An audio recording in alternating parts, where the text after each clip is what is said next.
Hello. On behalf of all of us at myseniorventure.com, we want to thank you for taking your time to learn more about the important topic of Medicare. You may already know there's a great deal of Medicare information to understand before you make the important health insurance decisions which will impact your coverage and your care over the years to come. For your convenience, you will have the option to watch our Medicare educational presentation in its entirety or in individual shorter segments. Each segment has been specifically designed to answer the most common questions being asked by those turning age 65, as well as those who are past age 65 and are now getting ready to retire and will soon be leaving their current health insurance behind for Medicare insurance. Either way, after watching the presentation, you will be better prepared to make more confident Medicare decisions. We hope you will enjoy the information, and again, thank you for visiting myseniorventure.com.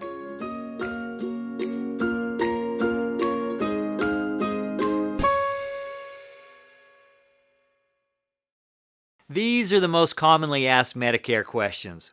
What is Medicare? How does someone qualify for Medicare? Is Medicare automatic? How much does Medicare cost? Am I required to take Medicare? Can someone have Medicare and a health savings account or HSA? What does Medicare cover? How does someone fill in the gaps that original Medicare leaves you with? What are the differences between Medicare Supplement with a Part D and Medicare Advantage plans? When can someone enroll in a Medicare Supplement or Medicare Advantage plan? And how does the Part D coverage gap or donut hole work? So what is Medicare? Often referred to as original Medicare. Part A is hospital coverage and Part B is medical coverage. These are government issued and it would show Part A and Part B on your original Medicare card. Part C is the Medicare Advantage program and Part D is the prescription drug program. These are administered by insurance companies. So that's the answer to the question, what is Medicare? So how does someone qualify for Medicare? Well, the first and most obvious way, you turn 65. Also, people who have been disabled for 24 consecutive months can qualify for Medicare, and people with end-stage renal disease. That means kidney failure. If you've ever known somebody who's been on dialysis, most likely it's because they had kidney failure and they're qualified for Medicare. Is Medicare automatic? If you're receiving Social Security benefits prior to age 65, you'll be automatically enrolled in Medicare. You don't have to do anything. Your Medicare card will show up about 90 days before your 65th birthday. Your effective date will be the first day of the month that you turn 65. Unless, of course, your birthday actually falls on the first day of a month, then your effective date will be the first day of the prior month. If you're not receiving Social Security benefits, you need to proactively contact the Social Security office to enroll in Medicare. You can do it online at www.ssa.gov or call their national line at 1-800-772-1213. You can even walk in the local office and they can take care of it that way. How much does Medicare cost? Let's tackle the two parts to Medicare. Remember, Part A is your hospital coverage, and most people will not pay a premium for Part A. There's a reason for that. You've been paying taxes your whole working career, and if you've worked at least 40 quarters in your lifetime or had a spouse that worked at least 40 quarters, you will not pay a premium for Part A. Part B, on the other hand, does have a standard rate or a standard premium that you will be assessed. Most people will pay that standard rate, and it's the same regardless of where you live and regardless of your age. However, there can be adjustments for high-income earners. There's a benchmark that the federal government establishes. The benchmark for single folks is $85,000 adjusted gross income. The benchmark for couples is $170,000 adjusted gross income. If your income is above those numbers, you will pay more. That number can be adjusted each year based on your tax return. It will be a 2-year look back. They'll look at your tax return from 2 years prior, and then they're going to look at it each and every year going forward. Medicare beneficiaries who are low-income earners potentially may not have a monthly premium for their Part B. So that's the information on how much does Medicare cost. Am I required to enroll in Medicare? Well, the short answer is no. Medicare Part B is voluntary. However, The long answer is if you decline Part B, you may be subject to a 10% penalty for each year you fail to apply. For example, if you went 1 year without Part B, and if the premium for Part B was $104.90, your 10% penalty would be $10.49. Now the bad news is you would pay that penalty every month for the rest of your life. This penalty can be adjusted as Medicare Part B premiums adjust. Now here's an important exception to keep in mind. If you are actively working and covered by your health insurance, or if your spouse is actively working and you're covered through their group health insurance, you would not have that Part B penalty. Now here's the caveat you need to keep in mind. If you get to the end of your working career and choose to go on COBRA while Medicare eligible, you should enroll in Medicare Part B. Otherwise, you'll be subject to that penalty. Also, if you're on a retiree health plan when Medicare eligible, you should also enroll in Medicare Part B, or potentially subject to that penalty down the road. So that's the answer to your question. Do I need to enroll in Medicare? Can someone have Medicare and a health savings account, or HSA? This question applies to many folks that are still in the workforce and have a health savings account attached to their high deductible health plan. These are very common in the workforce. Now, the important question and answer for you is no, you cannot contribute to your HSA funding if you have Medicare.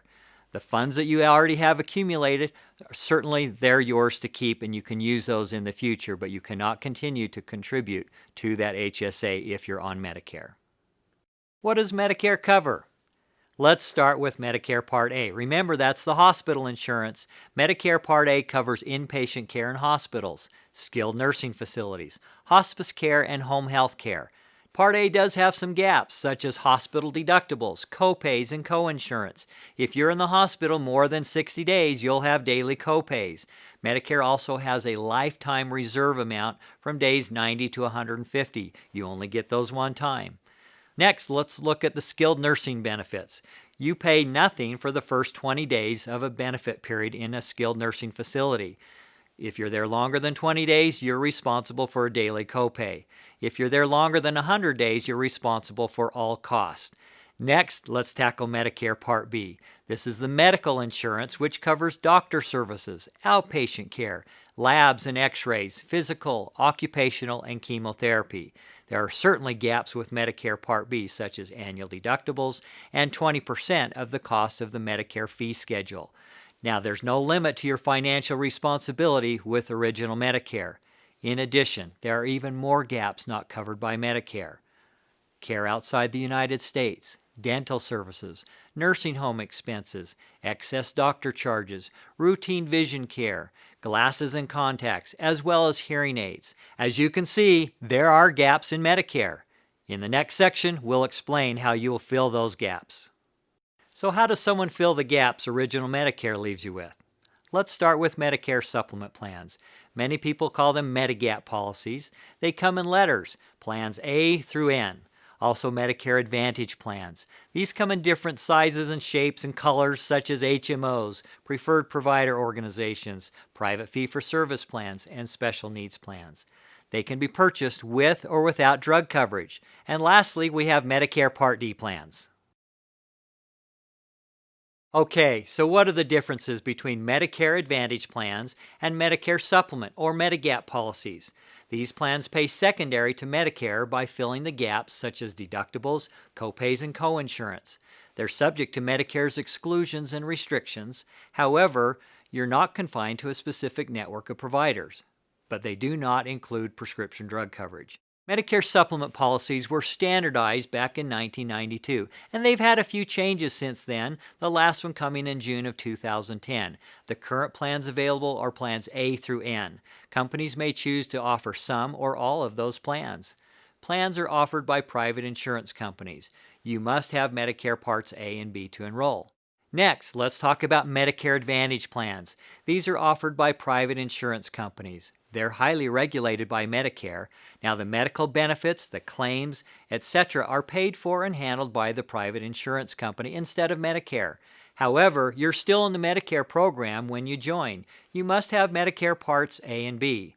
You'll receive a combination of benefits packaged into one policy. It will include hospital and outpatient, doctor services, prescription drug coverage, and many extras. So the plan benefits, provider networks, and prices change and vary from company to company each year. So that's the difference between Medigap and Medicare Advantage plans. So when can someone enroll in a Medicare supplement or Medicare Advantage plan?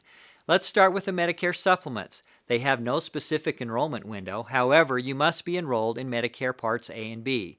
There's a guarantee issue window in the first 6 months of your Part B effective date. If you are past that first 6 months and applying for a Medicare supplement, you may be subject to health underwriting questions. When can someone enroll in a Medicare Advantage or Medicare Part D plan? There's really 3 windows of time. The first one is as you're turning 65, and it's called your initial election period. Medicare gives you a 7-month window to make those decisions. The next window of time is called the annual election period. That's the time period to join or switch plans. It's available every year from October 15th to December 7th. You can make changes, and those changes become effective on January 1st. And finally, there's what's called a special election period, and it's available for those who have a qualifying event. It lasts for 63 days from that qualifying event. Okay, so what are the specific requirements for enrolling in a Medicare Advantage plan or Medicare Part D plan? Let's start with the Medicare Advantage plan. You must live in the service area provided by that insurance company. Number 2, you cannot have end-stage renal disease. Next, you need to have Medicare Parts A and B. And finally, you need to have an election period. To enroll in a Medicare prescription drug plan, you must live in the service area provided by the insurance company, must have Medicare Parts A and or Part B, and need to have an election period. So how does the Part D coverage gap or donut hole work? Well, there are 4 phases to the prescription drug program offered by insurance companies. The first phase is the deductible period. Some of the plans that are offered do have a deductible, and if you have a plan that has a deductible, that just simply means that you'll pay 100% of the cost of your medications until that deductible period has been met. If you have met that, or if your plan does not have a deductible, then you'll go into the initial phase. In the initial phase, you'll pay co-pays and co-insurance until the total cost of the drugs reach the pre-designated amount established by Medicare. Once that pre-designated amount has been met, then you'll move into the next phase, which is called the coverage gap or donut hole. In this phase, your copays will be replaced with discounted amounts until the total amount of out-of-pocket expenses for the whole year reach the final benchmark established by Medicare. And finally, we've arrived at the catastrophic phase, our 4th in the 4 phases.